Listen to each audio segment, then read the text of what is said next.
Why do you buy a house? What is the logic of investment in property? Have you ever thought about it? Or it is just a rat race for you as well? Or you too are one of those who have perceived real estate as the best asset class, generation after generation, never did any cost and benefit analysis in today's context. Wait, I am not seeking answer to all these whys. You need to answer this to yourself. You need to introspect and do your own psychoanalysis as to why you buy a property.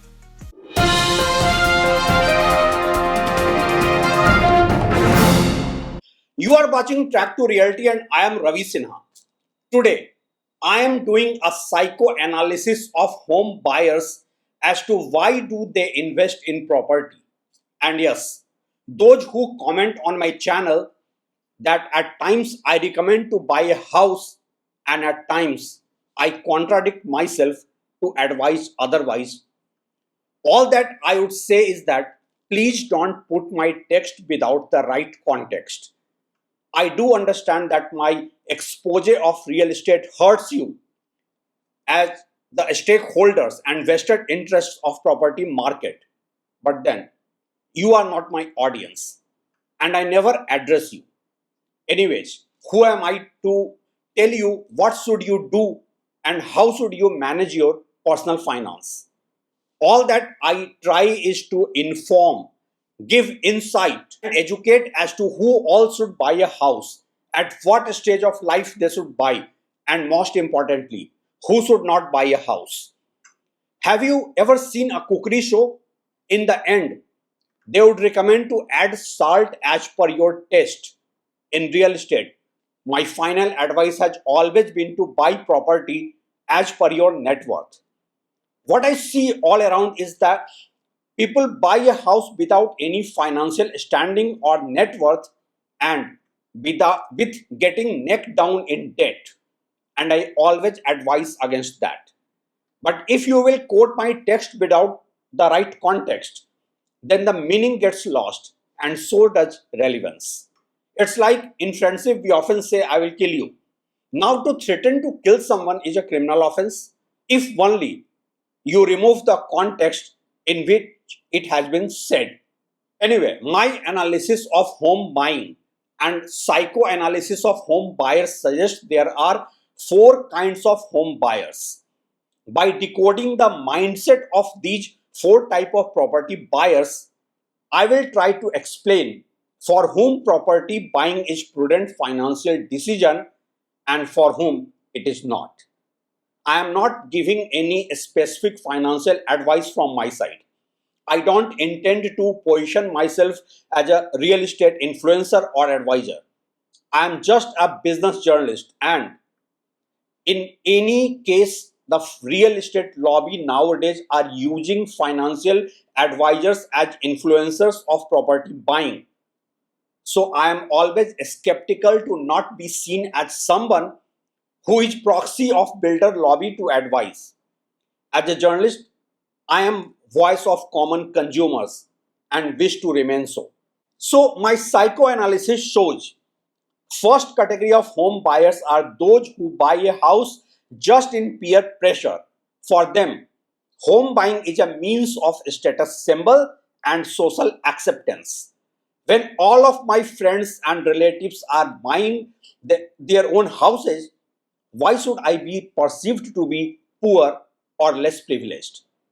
This class of buyers, more often than not, stretch their financial capabilities to buy a house just for the sake of an illusion of social acceptance. The builder's ecosystem and influence peddling fuels the mindset. Their narrative building is always to lure the gullible set of buyers. But if you buy a property for the sake of social acceptance or show off, all that you should be seen as is a financial fool. This set of buyers are not only under the mental and financial stress of huge debt, but are also ignorant of the life's reality that the very same people whom you wish to show off, are not going to help you in any financial emergency. This is just your own inferiority complex that you wish to be seen privileged to have bought a house. A wise man has rightly said that people buy things that they don't need with the money that they don't have and to impress people who don't care. Rest is your money, your risk, your debt, your decision, and your wisdom. Second category of home buyers are also not very wise from the standpoint of financial planning. These are the buyers who would say instead of living on rent and paying to landlord, it's better to buy a house. Really? Do you have money to buy a house? No? Okay. So you will take a home loan. At what interest rate? 8%. And then you would also pay additional 25% cost of the house, including 5% GST, 7% stamp duty, and other moving cost. In between, you may be paying both rent and EMI at the same time for initial few years. So you would be paying 10 to 12% of the house price every year for the next 15 to 20 years. And by the way, what would be the rental value of the very same house? Just 2%? If you wisely invest the gap between the rent and the EMI, you may be in a financial comfort zone of buying the very same house without the burden of a home loan. And at the same time, at each and every level of your life, you will have more financial flexibility, no mental pressure of EMI on time, and will have financial liquidity with you in case of any emergency. But no, you wish to live in your own house, quote unquote, your own house, which is actually not your own house but a property of the bank. Just stop paying EMI to the bank for 2-3 months, even if in any crisis, and see who owns that house. Anyway, it is your money, your self-inflicted debt trap, and your decision. Third category of home buyers are those who say they are buying property for investment. There are actually two set of buyers with this mindset. First one are those who have no net worth and their idea of investment is actually debt funding. Even if I discount the possible factors of financial emergency, then also there is a gap of 5 to 6% between borrowing cost and rental returns.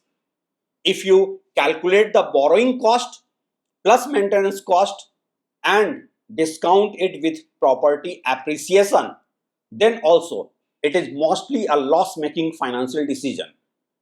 Property appreciation in Indian cities is hardly 7% in the long term. I often meet people who boast of that the price of the house doubled in the last 10 years. I just smile because in terms of CAGR returns, that ROI is just 7.2%, but your borrowing cost is 8% plus at least 25% additional cost of property price at the time of home buying. It is interesting and worth mentioning that as per a CRISIL report, the average property appreciation in the Indian cities in the last 20 years is just 6%. And I will rely on the CRISIL report and not the reports of the industry vested interests who also call themselves as consultants, and they rig all the data points to benefit the builders. The question here is, with this kind of appreciation and cost of property acquisition, are you investing for profit or loss? You also need to understand that there is opportunity cost of money, and if you invest your same corpus that you pay upfront from your pocket to buy a house, you can get far better returns.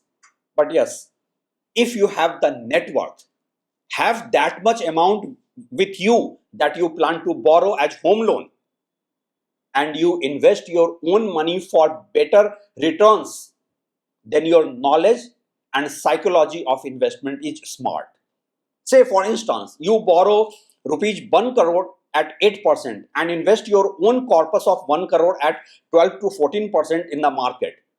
Then while you would end up paying around 2 crore to the bank in the next 20 years at 8% interest rate, but your corpus of 1 crore at 14% returns would turn into 13 crores during the same time. It's your choice whether you turn home loan as leverage or liability. You can easily do this financial spreadsheet calculation yourself. Nowadays, such tools are easily available online with Google. Fourth and last category of home buyers are those whom I always advise to buy property. And it is here that the critics quote my text without the context. These are the kind of buyers who have already made a net worth and they now need to park their money. Now you can't put all your financial corpus into one asset class, say financial products, even if that offers you far better returns. Risk mitigation and portfolio diversification is important here. So these people must buy property. At least 40% of their net worth should be parked into real estate. Normally, I advise 40-40-20. 40% in real estate, 40% in financial markets, and 20% in gold and other asset classes. So the psychological analysis suggests there are four kinds of property buyers. I have tried best to decode and explain who all should buy and who should not buy. But at the end of the day, it is your individual decision, as personal finance is a personal decision. And yes, if you like my analysis and find an honest attempt to help the common consumers, please like this video and share and subscribe this channel. As far as criticism is concerned, well, for that, there is already builders and their entire ecosystem. I am signing off. Thanks for watching.